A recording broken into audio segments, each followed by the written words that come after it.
we're looking like we have some good amount of folks coming in. It's great. Hey there. Okay. Fantastic. I see Michael Lopez there. I see Canoy there. I see Heather Medina there. I see Patricia there. Who else I see? Laura there. Okay. Kalia, my colleague there. Crystal, Canoy, yeah, I see there. Will, June. Sweet. Got some new people coming in and joining us. Fantastic. Loving it. This is great. All right. Well, it is 3:31. Ramycia, what do you say if we get started? You think you're good to go? Yep. All right. Emily, you good to go? Okay. All right. So everybody, just so you know, we are going to record this. We are going to put this up on YouTube later on. This will be up on our website. This is our second of 2 presentations we have for Black History Month. We are looking to do some exploration around Black achievement and excellence is what I wanted to talk to Ramycia about. Ramycia and I, I'm sorry, I'm calling Ramycia because we're friends, but it should be Dr. McGhee.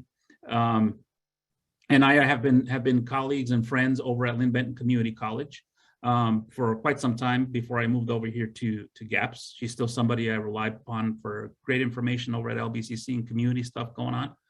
So just a little bit of background. I want to have some community agreements here for folks. I want folks to be able to engage with us in a respectful manner. If you have questions, please feel free to utilize the chat window or the chat option there at the bottom of the screen for you to be able to do that. Or you can wait until we're in between questions or wait till the end of the presentations or the questions we have for Ramycia for you to ask your own questions as well. Occasionally, we might interject with some clarifying questions. This is going to be a little bit different today as well from the previous presentations. We're going to do kind of like a Q&A with Ramycia, Dr. McGhee. And I gotta call you Dr. McGhee. You earned that title. We're going to do some questions with Dr. McGhee that we have explored a little bit for us to actually do some thought process on what Black achievement and excellence looks like, in addition to the other subject matter that we were talking about. But before we do that, I'm going to go ahead and read a little bit from her bio, and we'll get started after that. Everybody cool with that? We're good. Can we get a thumbs up on people's Zoom screens there? Fantastic. Awesome. All right. So Dr. Ramycia McGhee was born and raised on the west side of Chicago. She received her bachelor's from University of Wisconsin-Whitewater in broadcast journalism with a minor in race and ethnic cultures. Her master's degree was in journalism from Roosevelt University in Chicago as well. She also received her doctorate in education, or EDD, in educational leadership management from Capella University. Before coming to Lynn Benton Community College in 2017, Dr. McGhee worked as an adjunct English professor at the City Colleges of Chicago, a writing consultant at Truman College, in addition to serving as a tutoring center coordinator for ESL, ELL students at Truman College. Since being at LBCC, she has inaugurated the Black History Essay Contest, implemented a series of Black Women's History Month programs, instituted a Breast Cancer Awareness Month program, serves on the Freedom of Expression team that serves on that planning committee, and participated in the Race in America series as well. Black Women for Oregon State University's Black Cultural Center. In addition, she has spoken and was a speaker at Oregon State University's Dr. Martin Luther King Peace Rally in 2019.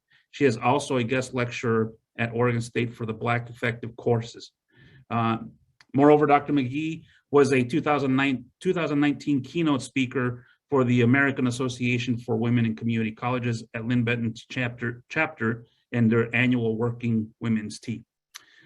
With no further ado, I'm going to have Dr. McGhee give a brief introduction of herself, and then we'll get started. Oh, brief introduction. I feel like you introduced me already. I am a professor of English and literature over at Lynn Benton Community College. I just want to say shout out to my LB family. I see them here, particularly my department folk. Will, I see him here. And one of my students is here, which I'm just elated.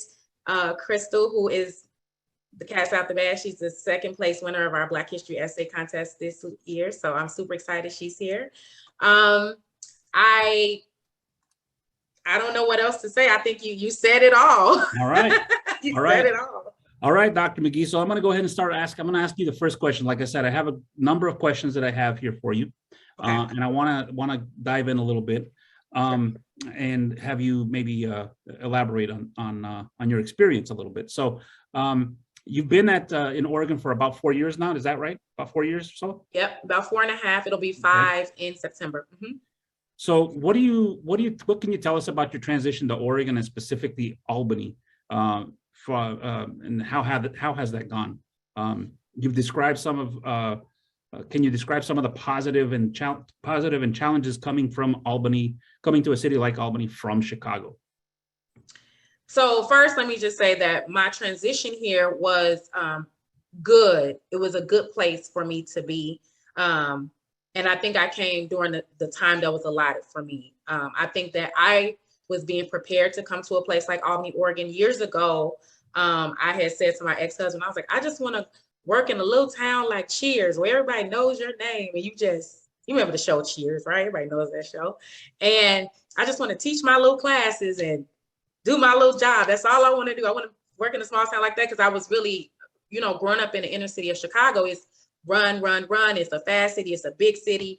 And so I wanted to kind of slow down a little bit. And so I think in the midst of me working for the city colleges of Chicago, and I was going on job interviews, I was getting job interviews after I got done with my doctorate, but I was not getting anything. I wasn't getting enough bites, or I was like, I know I'm a good person. I know that I got the skills and the degrees. Like, what's the issue? So I think that, and I'm a spiritual person as well. So I think that God really brought me here as a healing place for me because I was going through something personal at the time as well. I didn't know I was going to be, but I was. And so my transition from Chicago here professionally was amazing. Personally, it was a little bit more challenging, right? And that often happens when seems like you're in one part of your life is going good and something else is starting to fall apart or unravel or fall. Maybe it feels like it's falling apart, but it's falling in place. And for me, I believe that's what it was for Oregon.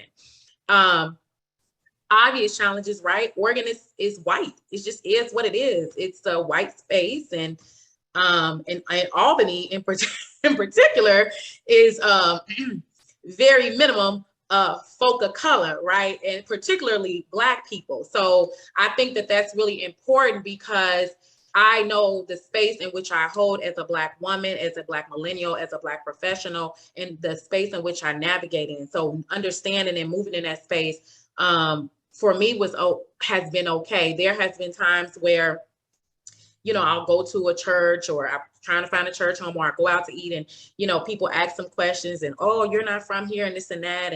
But I understand that because they don't see a lot of people who look like myself. Right. I get that. And on top of that, I'm defying every single stereotype they can have about a Black woman from the inner city of Chicago. Let's be very clear about that.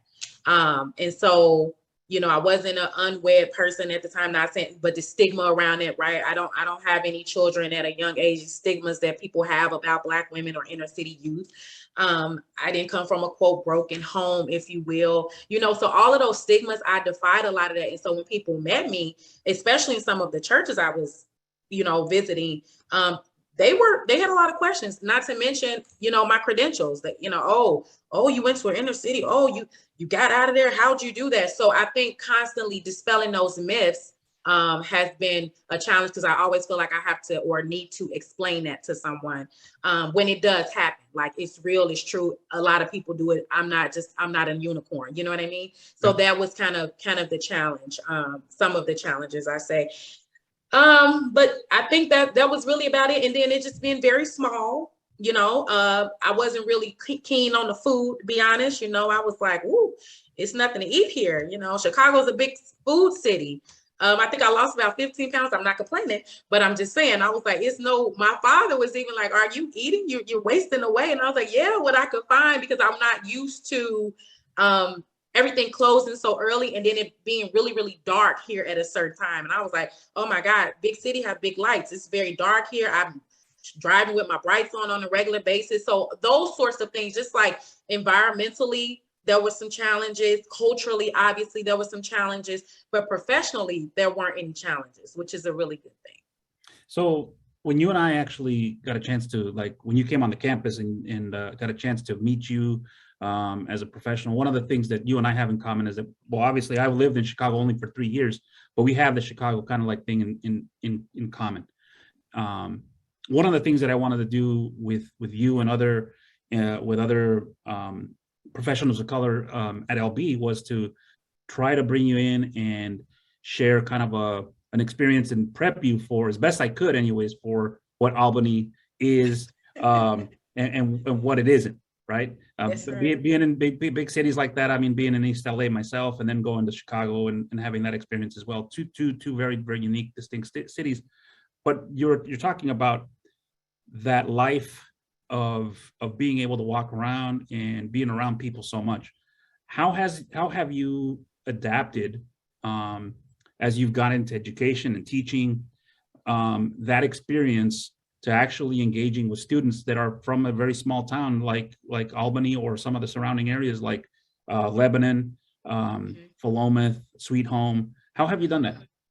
And thank you, Javier, for that question. And thank you again. I just want to say, yeah, you did bring me in your office and we did have that kind of come to Jesus moment and little brother, little sister, big brother sort of relationship right away. And I so appreciate that because as one of the few people of color on campus, that connection was definitely needed and helped to also smooth my transition. When I was going through training, our ISI training, I asked, how do students in this very white space receive a faculty of color, a Black woman in particular. And at the time, there was another faculty of color who no longer works at LB. Was like, oh, they'll be fine. You may have some challenges, but overall they'll be fine. And I will say, I was received really, really well with the students, but I think part of that is my personality and my authenticity, right? I didn't try to hide who I was. I didn't put up airs. I was really authentic with them because that's what has gotten me to where I am, right? Being who I am, not putting on airs or not changing. But I think, and they were intrigued. One, like, you came from Chicago and you're here. Why? That was always the question. Why are you here? And I would go into it, right? And then they started, we started building those really personal relationships, which you do need when you're teaching with students, because a lot of times they don't necessarily have people to talk to about other things. And so they kind of rely on you. So you become more than just a teacher or a professor. You become a mentor, you become a mother figure, you become a spiritual figure for some, and so on and so forth. So I think that my authenticity with my students has really helped me. So much so that they were really, really protective of me. Some students was like, don't go to Eastern Oregon. That's not a place we want you to travel. That's not going to be really welcoming to you or for you. They gave me places to eat. They gave me places to shop, places to get my nails done, things like that, which you don't think students would give someone, but they did because they also wanted to make it important that make it fun, that I would make it acceptable that I was here, but not only acceptable, that I was wanted and I was needed, and I felt that from them. And so for me, that was how I've been navigating and moving in that space for my students ever since. We do stuff outside the classroom. I'm not just a teacher. I go see my students if they have a performance someplace. I went out to Lebanon. Now, granted, I never knew what Lebanon was, and I necessarily didn't want to go when it was dark because I was like, I don't know where this place is. But I went out there to see my student play guitar with his family. It meant a lot to him that I was there, so much so his parents was like, oh, he talks about your class all the time. He really loves it. So showing my face outside the classroom, right? Going in spaces where, that you probably wouldn't necessarily think I would be in a brewery with someone playing guitar with all these white folk, right? But it was fine because my student wanted me there. And he even customized his set to make me feel at home. And I thought that was really sweet. That was an intimate detail that he did not have to do. I went to baby showers, right? I bought baby shower gifts. So again, having those one-on-one connections with my students are very, very important. I think those people can feel the authenticity in people, right? They can feel fakeness, right? And And if anybody gets a chance to actually engage with Ramycia in person, you will notice that she is not that. She is not somebody who puts on airs, as she says. And that's what I actually really appreciate. I mean, because you are a bundle of energy and a bundle of joy to be around, in the sense that I know that you're going to actually care about, you know, how I'm doing. If you ask me how I'm doing, you actually take that interest. And I think it's important for those of us who are in education, care a little bit about that, you know, care a little bit about, you know, having someone who actually authentically cares for the success of each student, you know, regardless of their background, you know, and having somebody who is a person of color in front of the classroom is so powerful and such a vital experience for every single student that comes through any classroom. You know, that's why we're trying to diversify here in our school district, you know, trying to work on programs to grow our own, to have more students engage with that difference that we want. Which leads me to my next question, because I consider you a person who is quite excellent at what you do. I think you're I think you're one of those people who has actually achieved quite a bit, and took a risk to come out to the West Coast in a very, very white space. So I basically want to ask you about 3 words today, and basically the kind of like topic for today. And I want you to just think about what they mean to you and how you actually see them playing out. So when you hear these 3 words, Black, achievement, and excellence, what comes to your mind? Well, how does that manifest? How is that working? How does that work? Or how do you show that every single day? So the words that come to mind when I hear those 3 words are resilience, you know, accomplishments, proud, ancestry, first, honor, scholarship, legacy, celebration, pain, triumph, love, admiration, all of those sort of tropes or things, words, expressions, adjectives, verbs, all those come to mind.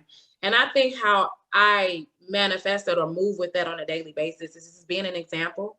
You know, I'm human, I'm not perfect. I always tell my students that I may be standing in front of you, and I may have the credentials, but that I'm only an expert up to a certain extent. I'm a lifelong learner. This is a democratic teaching style. You teach me, I teach you. I don't profess to know everything. I profess to know some things about a lot of things, and I'm good at a lot of things, but I'm also willing to learn on a regular basis. And I think that when we think about achievement, we think about this pinnacle you have to reach, right? Like when you get here, this is achievement. And I think success is a journey. Achievement is a journey. You have to keep moving. It is not something that you just do and then that's it.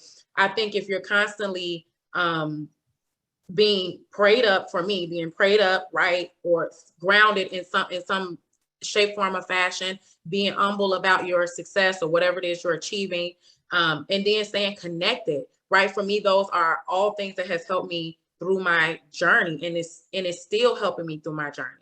And I tell the same things to my students. Like, I'm going to give you some information. I'm going to show you some things, but I'm a journalist by trade. So yes, this is my information, but I don't trust anybody's information but my own. I do your own research, right? Go find out for yourself. And those are the things I feel like we need to really instill in our young people, and anyone for that matter, about achievement, success, and all of that. So Albany is Albany, small, right? Yeah. We have a very, very small Black community here, very, very modest. Probably, you know, yeah, we established that. But my question is, you know, when we examine those 3 words, Black, achievement, and excellence, how do we get others to examine that when they are not, you know, a person from a minoritized background? You know, how do we get them to believe in its importance and its value, and to be interested personally in Black achievement and excellence in a place like Albany, Oregon?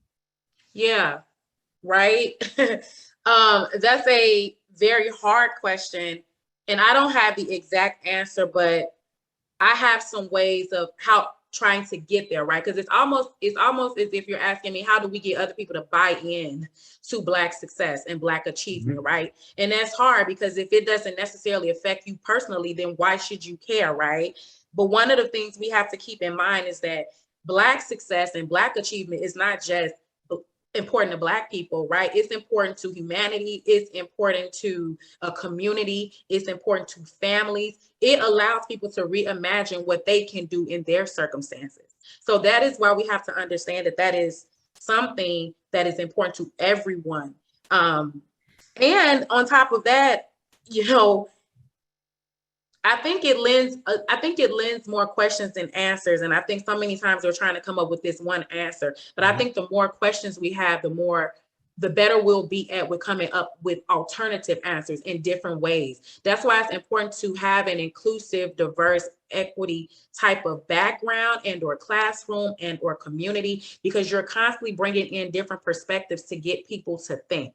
I think when you're trying to shut off thinking from a certain point of view, or saying like we shouldn't care about certain things, I think that is very counterproductive, in that it forces people to be ignorant. And when you force people to be ignorant, that's very dangerous, because there's no forethought, there's no thinking, there's no progression, right? And so again, Black achievement should be important to everyone, because it is important to humanity, it's important to community, it's important to engagement, it's important to development. And that is why I think everyone should buy into that, right? So I'm going to move us into something more obviously more into your academic wheelhouse, right? Less personal and more academic in the sense of what you teach every day. One of the things that I really admired about, but one of the things that I really enjoyed about you and I working together is we got a chance to work on the Unity celebration a handful of years, right? We had some bumps in the road there and stuff, pulling it off and what have you. We had some great experiences. I mean, that's the great thing about working with people that you can trust, right? So one of the things that we need to have people, as you say, quote, buy into, is this notion of, you know, this phenomena that's happening in our country around folks removing book titles and authors, prominent authors in the Black community, from high schools. And I work in a school district. I have been having a good conversation with Brian Miyagishima and our librarian over at West Albany High School, Gene Gritter, about this phenomena happening, right? And this removal and this kind of like exclusion of Black voices. I want you to think about these folks, like, you know, you had this situation like Toni Morrison, her books being questioned. Black children's author and illustrator Jerry Croft's book being called into question. Tiffany D. Jackson's, the author of a 2018 novel, Monday's Not Coming, about a missing girl of color, is kind of like a reason for controversy.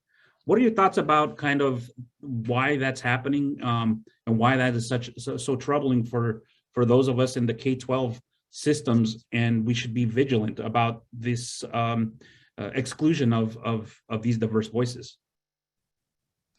First of all, that's very sad, but it has always been that way. It's especially for Black people in this country, you know, to be quite honest. We've always had to triumph and be resilient and fight forward. And anytime you have resistance, you have persistence, right? In that sense, I think that it is troubling and it is dangerous, again, to remove diverse voices from a world, right? From a country, from a curriculum, because you don't allow people, again, you lose the truths, you lose stories, you lose purpose, you lose narratives, you lose creativity, you lose freedom, you lose legacy. And those are things that we all experience as humans on a daily basis. Now, some of us experience those in very different ways. And if you take that away from someone, how can they ever be able to relate and understand that maybe they can come out of their situation? That is problematic when you are trying to silence the voices of people who have worked hard, and not only worked hard, but worked hard in a country that has completely discriminated against them from its inception, right? Let's be very clear here.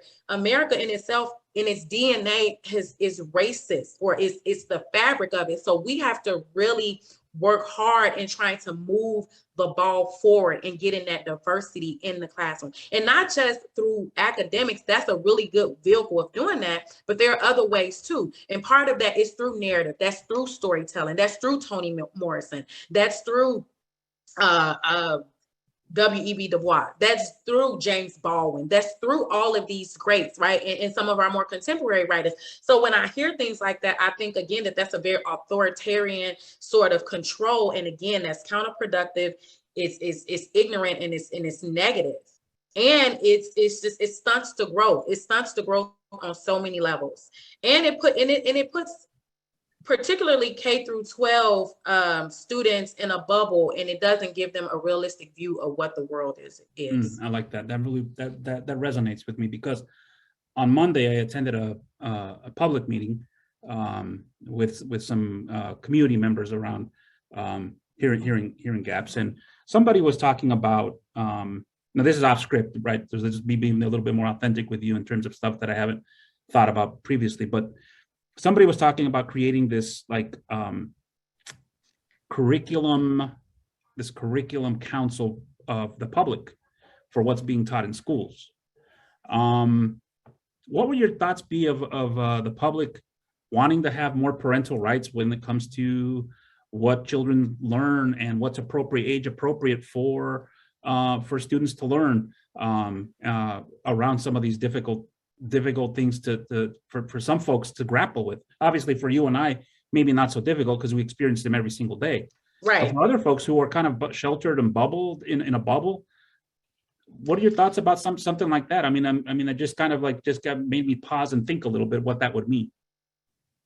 It just means that first of all, I'm not a parent, right, in the traditional sense, right?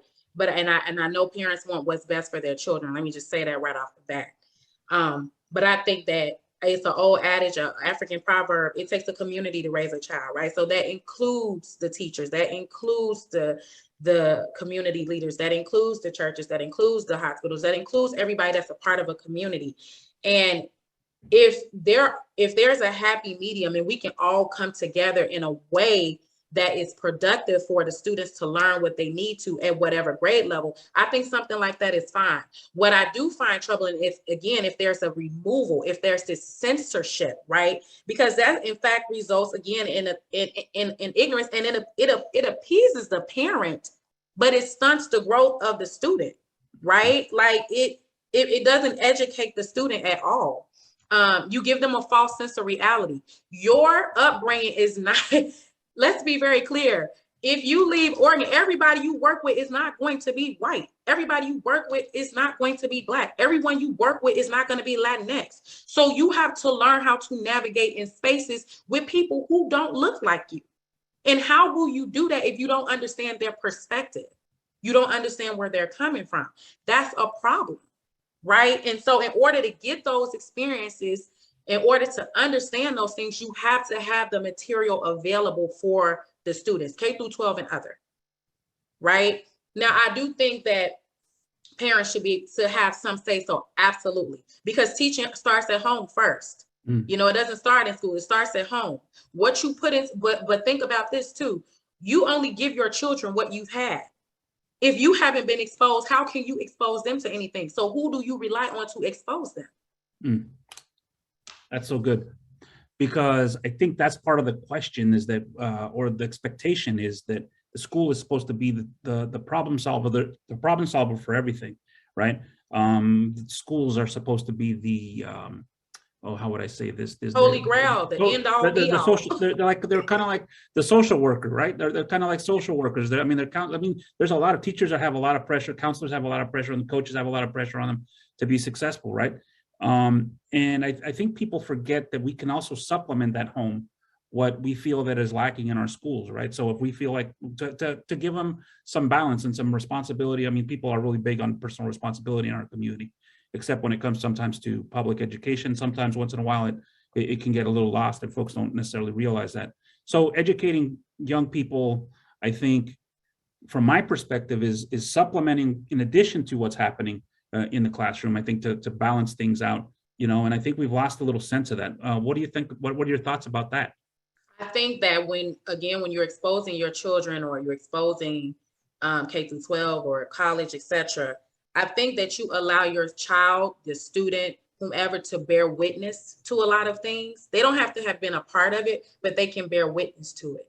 If they don't bear witness to some things, then a lot of harsh realities may hit them at an opportunity you may not be, as a parent, be able to save them from. Right. And so you want your child, your student, to be as prepared as possible. Mm-hmm. And having such a narrow worldview is not helpful to them. Right. I always tell my students in college, college is meant to, for me, this is what I understand it to be. It is meant to stretch you, polish you, and to challenge you. If it doesn't do those things, then why are you here? Right? What is it helping you to further think about and prepare for? Yeah, you're going to take a class in geometry. Yeah, you're going to take some classes in philosophy. Yes, you're going to take plenty of writing classes, I can assure you.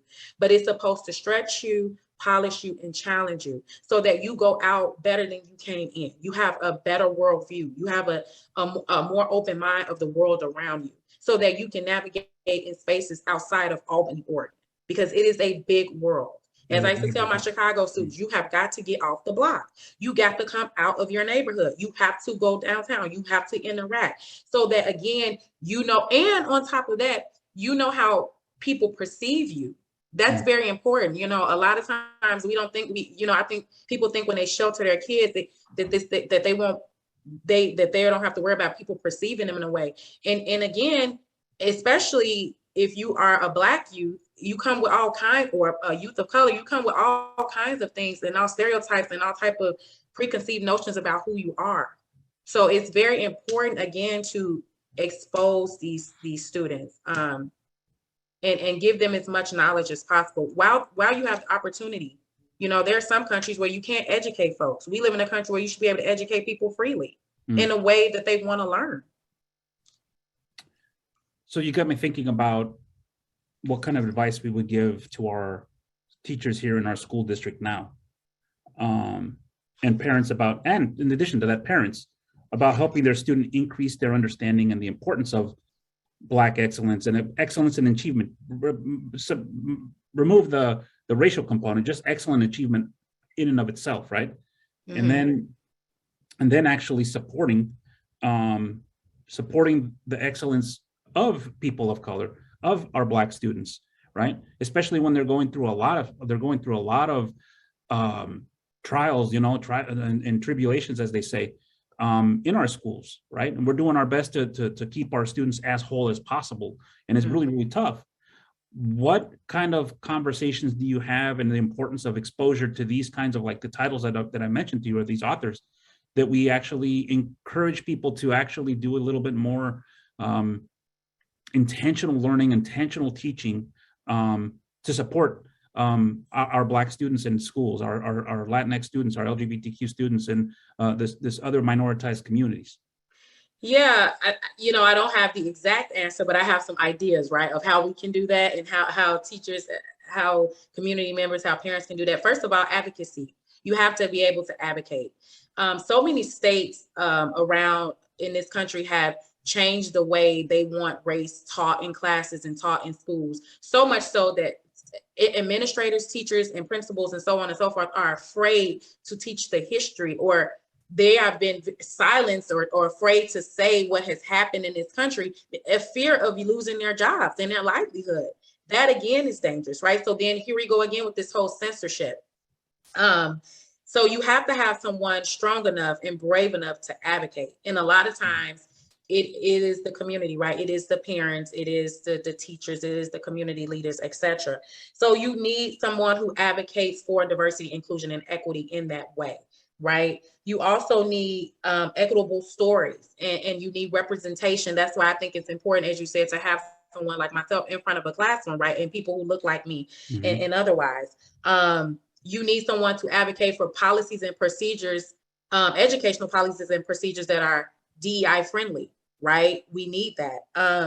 And we need lesson plans that are around it. We need trainings that are in there. And I'm not talking about these cookie cutter trainings that you can just download off the internet and make a PowerPoint and talk through. I mean some real hard trainings that will make people uncomfortable. Because the moment you get uncomfortable, that's when you know the work is, you're doing the right work.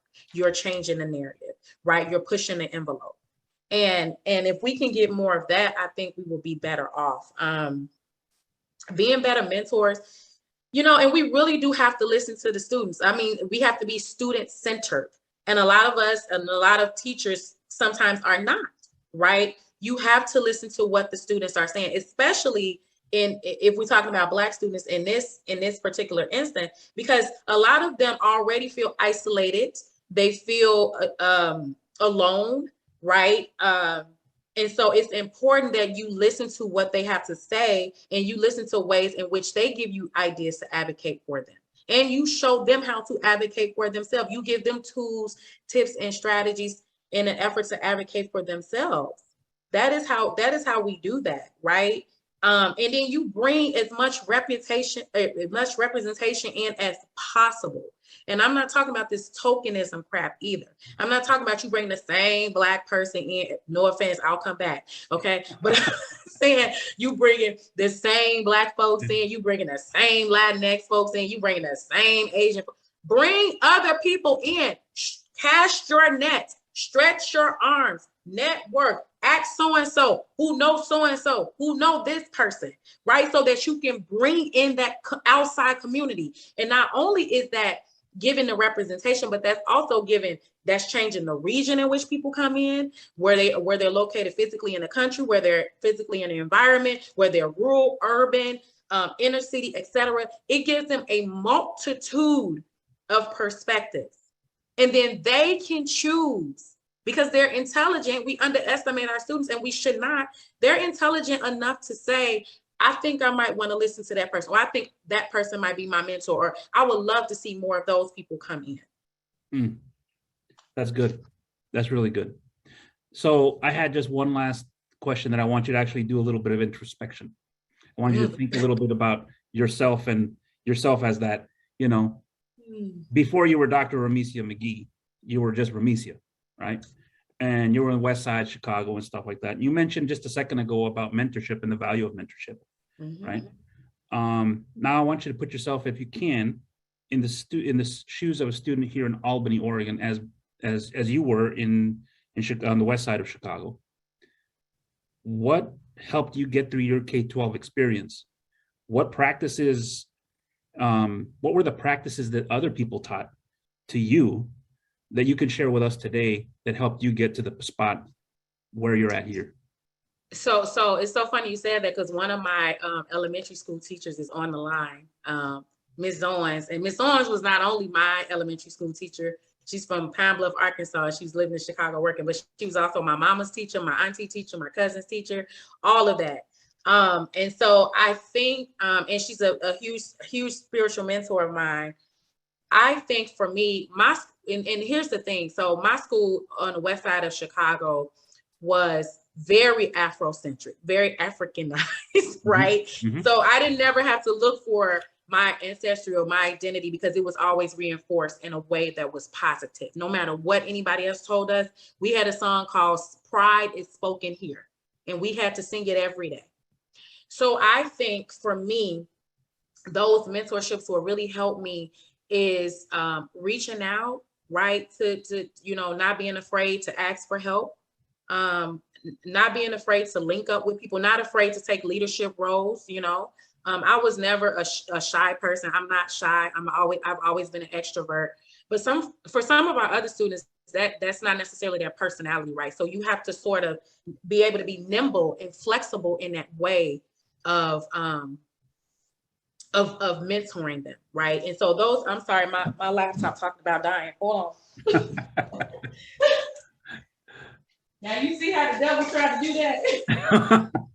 Ooh, just give me 1 second. I thought I had it plugged up. Well, obviously not, Miss Ramycia. You got to make sure you get that energy coming back. I'm glad I got you. It's in. So I think see that classic again, being nimble, being flexible, right? All of that. So I think having teachers who take an interest in you. So teachers take an interest in your students, ask them questions, ask them how they're doing. I mean, and really listen to how they're doing.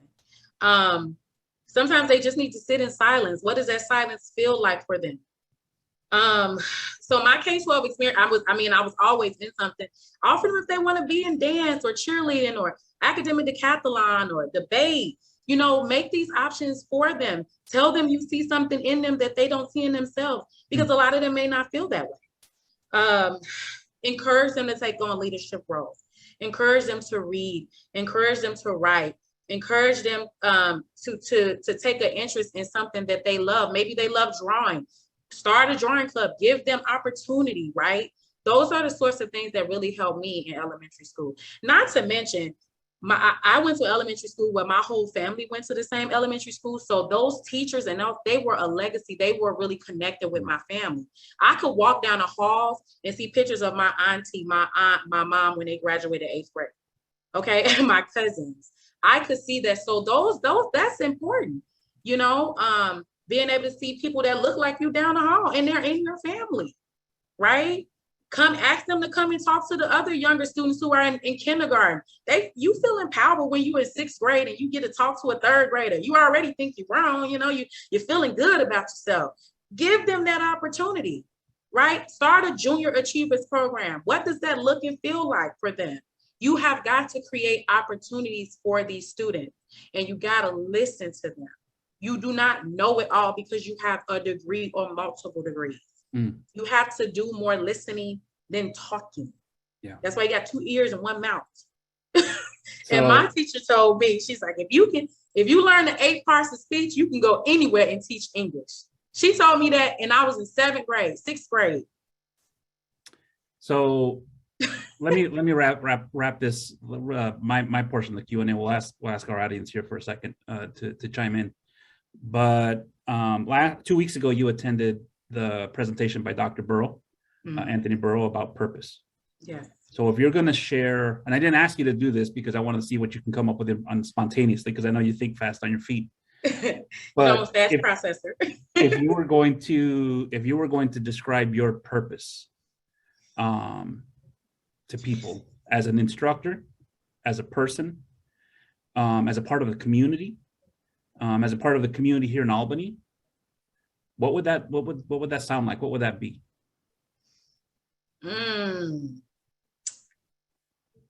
I think that I'm still learning and walking in my purpose, but I think part of my purpose is to be an ambassador and to be a voice in a very small world, or a very big world, but a small voice. I may not be the representative for the entire Black community, but I'm a voice in the choir, right? And so I think that that's important. I think that's part of my purpose is educating. I think I'm gonna just really be very candid here. I think being an educator, either you got it or you don't. It's a gift. Some people do not have it. Some people lack skills to have it. You can be taught anything, but do you have the passion? And then how long does that last? So I think my purpose is to be an educator. I went to school for journalism. This happened on mistake, but on purpose, all at the same time. I was going to be the next Oprah, which is still can happen, might I add. But I was like, I want to be on TV. And I remember telling my mom I was going to be a professor. She's like, I took out that student parent plus loan. You mean to tell me you going to teach? She was not happy at first. But then she started walking around like, my daughter's a professor. So I think that teaching for me has really been key to my purpose. And I think that purpose evolves over time. And I think that this is the purpose that I am in at the moment. And I think that there's more purposeful things for me to encounter, if that answers the question. So good. I really appreciate that. So with that said, I'm going to open up for the next 10 minutes or so for our guests, our invited guests, or folks that are here from the public, to engage with you. Ramycia, will you be cool with that? Yeah. All right. So anybody, don't be bashful. I see a couple other people here. I see some folks coming in, some students that we got in middle school over there, and some, I see her over there. Let's get a little bit dynamic action going on. So let's get a little dynamic action going on. Who has any thoughts for Dr. McGhee?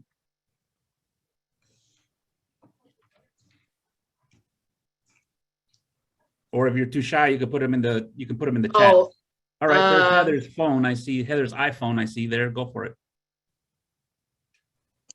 Thank you so much for sharing your time. I think a question I have is, as an educator, but also as a mother, as a white mother and educator, where do I find the exposure? You know, for example, my daughter was born somewhere that was much more diverse, and I knew I gave that up, moving back to be close to my family in Oregon. And now I just wonder, you know, looking like I do, my daughter looks like I do. mhm. How do I give her that worldview when I don't have access to it in my family, in my, you know, close friendships? Well, that's part of the problem, right? Because you already said I don't have access. You have access. You're you're making a conscious decision, and it's no fault of your own to sort of stay in that space. And I think that's as humans, we do that. We stay in what's comfortable, right? Yeah. So Heather, I would encourage you to get out there and start networking and finding people who don't look like you and making some really genuine connections, right? And I'm not talking about like, oh, you know, I'm, you know, because Oregon has this Oregon nice stuff going on, you know, and we really got to let that go, because that is the ghetto and it's old and tired, and I'm tired of it. I think you have to really go out there and be honest about what you're trying to do. You're an educator. You know how to educate people. Educate your daughter. Educate yourself, right? Like, come out of your comfort zone. Make yourself uncomfortable for her if it's that important to you. And I believe that it is, because if it wasn't, you wouldn't be here today and you wouldn't have asked that question. So you've got to get out, you know, in that way. Yeah. But good job. Already you came to this, girl. That's step one. Let's keep on building. Thank you. Thank you for your time. Of course. Thank you for your Heather. question. We have a question here in the chat. What would you like your legacy to be? What role has your family played in your journey? I think that's my auntie Justine. She wants some love too, I suppose. Absolutely, and she gonna get it. So my auntie that's my favorite auntie. That's my mom's baby sister. What do I want my legacy to be? Gosh, I feel like I'm building a legacy. I don't know, because I don't have children, at least not yet. And I think your children is part of your legacy. But I think one of the things I would like to be part of my legacy, or what I like to say in the Christian world, fruits of my labor, right? I'm bearing fruit, is the people that I produce in that way. Like my students who go out and graduate, who come back and tell me things that they're doing, they're working on, who come back and call me, who I hang out with afterwards, my colleagues who have moved up and moved on. That's my legacy, right? The fruit that I can see in front of me. So, you know, this is all good, writing books, talking, and this is all good. And I love to do these types of things, but I also think that legacy is really seeing what you put into other people and how they put into another person, how they put into another person. So Dr. McGhee, so Dr. Burrow talked about legacy last week as well, or 2 weeks ago as well. And he said, why do we wait till the end of our life to worry about our legacy? Why not share what our legacy, why not share that concept of legacy with a young person? I'm writing a memoir, and someone asked me, why are you writing a memoir so young? I was like, because I done did a lot and people need to read my story, and that is what it is. I mean, I look great for my age, okay? Let's not be confused about this. You know, and I will just say that I'm 30, I just made 37 on January 26th. And I've been writing my memoir for about maybe 2 years or a year and a half now. And it's been a journey. It's been really, really therapeutic. But I've been thinking about, I started really thinking about my legacy when my mom died 8 years ago. Because I feel like the more you accomplish as a person, the more you want your parents to sort of extend that. And so that has been, I just want to continue to make her proud, make her and my dad proud. That's all I really care about. And seeing, again, pouring into other people and seeing how they pouring into other people. That is legacy for me. And it always will be. It always will be. That family dynamic is really important. I mean, I anytime I mess up anything, if I mess up really bad, the first person that comes to my mind is my mom and my dad. What are they going to think?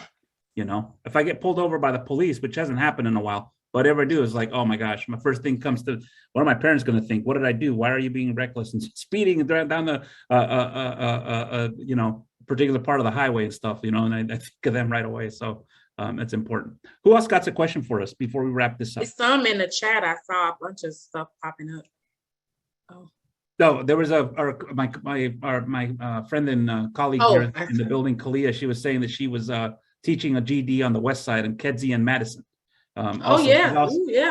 She's also a transplant from Chicago, from the Midwest, from Minneapolis, as a matter of fact, here in Oregon. Yeah, I know what kids in Madison. I used to take the bus right there and go to high school. It's 10 South Kedzie over there, the place for the shelter and to help the folk out. Oh, I know, I'm familiar. Yeah. Any other questions from our audience, our gathered audience?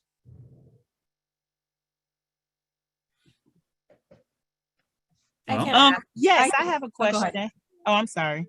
My name's Ladrina Stapleton. So Ramycia, I know a lot of times when my experience, so wrapping up at the end of the semester, when I was in college, there were always certain professors I remembered.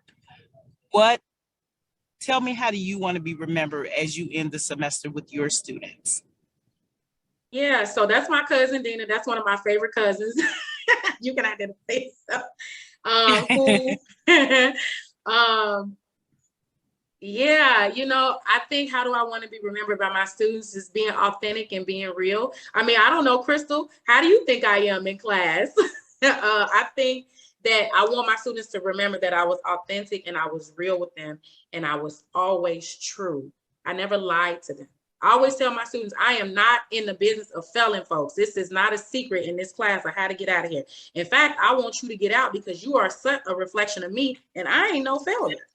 So I want them to remember that I'm true and authentic, you know, and I'm fair, I'm flexible, but I'm firm. Now that's for real. I like that. I like that you're firm, because you need that, because that firmness is how you learn. That's what teaches you. So thank you. Thank you, Ladrina. Appreciate that. So, okay, so we have. I think it was Michelle. Was it? So I saw somebody unmute while she was saying.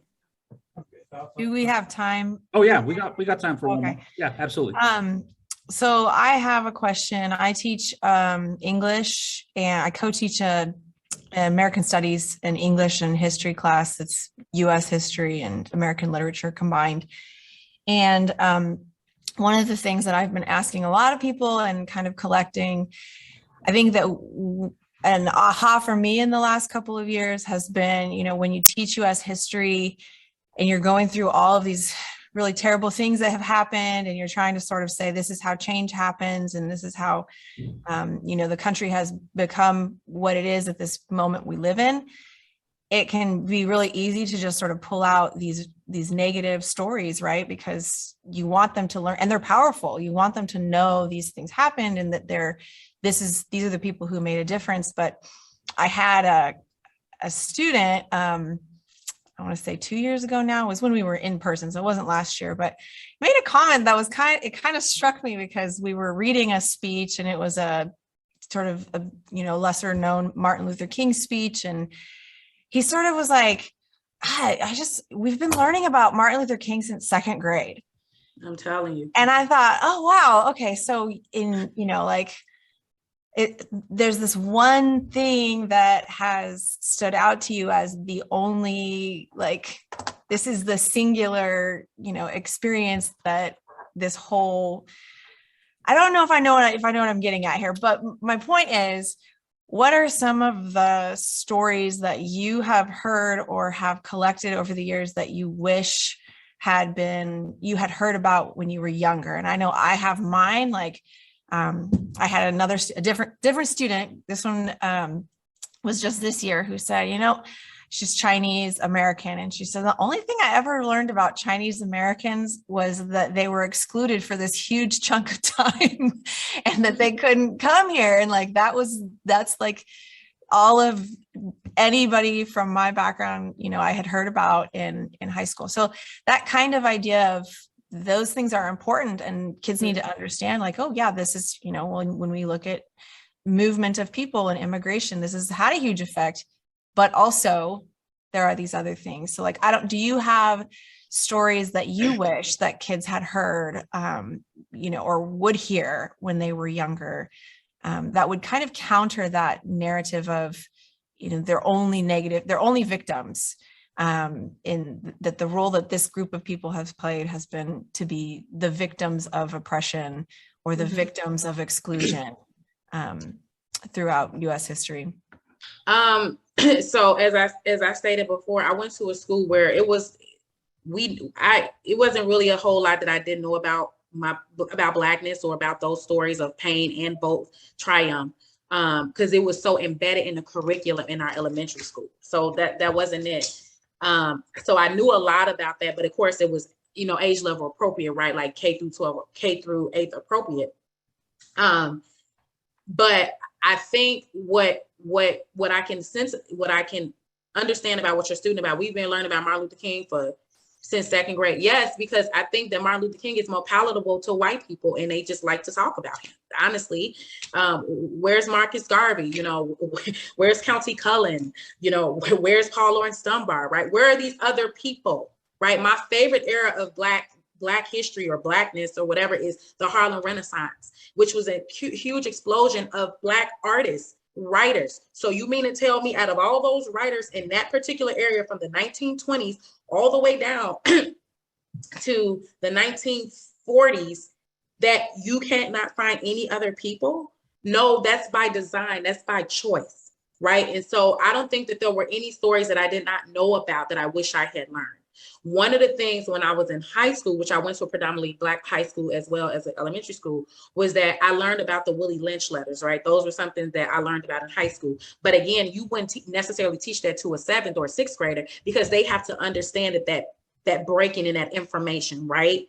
So do I wish I had learned about that earlier? I don't know. I think I learned about it in the time that I had needed to, right? I think that we have got to stop relying on these same 3 people, Martin Luther King, Rosa Parks, maybe Malcolm X. You have got to get past that. You got to get past Frederick Douglass. He's amazing. You have got to dig deeper. And yes, you have to not only talk about these stories of tragedy and hurt, but there are a lot of stories of resiliency and love and admiration and legacy and peace and abolition that are left out. Those writers are left out. So much so is and creativity, right? Toni Morrison's books were creative. Bell Hooks, oh my God. These sorts of things, what talked about Black feminism, right? And when people think about feminism, they think about, it's all about Black people. No, feminism, the first 2 waves was about white women and it was excluded of Black women. And so we need to have that conversation because that's important. And when you don't do that, you do yourself as a teacher, you do your student a disservice as well. So you have to, as educators, we have to constantly keep doing our homework. We have to keep looking at ways to include things in our lesson plans. And I know now it is such a touchy topic to do it because people are fearing from their jobs. But again, anytime there's resistance, you have to persist. You have got to keep going because if you give up, then again, you give a disservice to our young people who are going to be leading this country at some shape, form, or fashion. Whether that's in the classroom, whether that's on the basketball court, whether that's being a mathematician, whether that's being a singer, they are going to be in those positions. And how do we expect them to do what they need to do if we don't give them what they need? It's like, excuse me, it's asshole backwards. It just makes no sense. And we cannot do that. And we have got to stop being comfortable. That complacency is a problem. People get real comfortable real quick, real soon. And then as soon as there's some change, and the change could be minor, now you got an attitude. Now you got a problem. Why? Because you've been doing stuff like that for 20 years. You have got to nimble. I don't even like people that get too comfortable because that means you don't know how to pivot. If you don't know how to pivot, that's a problem. Because we had to pivot when COVID happened. People, oh my God, I've never used this, I've never used that. But see, that's your fault. Because you should have been staying on the cutting edge of what was happening.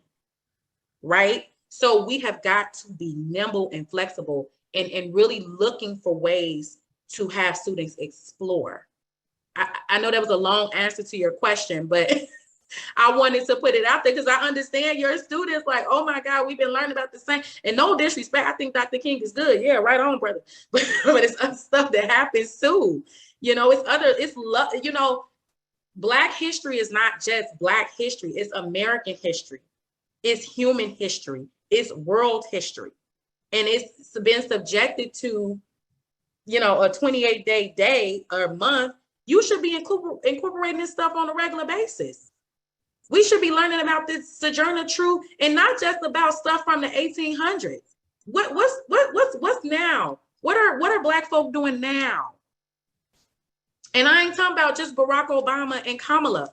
No disrespect, love them. Yes, let's do it. But it's some local leaders, local people who are doing amazing things that are on boots on the ground, moving the agenda. And we never hear about them. And again, that's how their voices are left out of the narrative. And that again is problematic. Thank you. Sorry, I know. We'll call it good, everyone, and have a great afternoon. And hope the weekend's upon us here coming up. Enjoy the weekend as we come to it. Thanks, everybody. Thank you so much. I appreciate you, Javier. Thank you. Thank you very much. Thank you. Bye.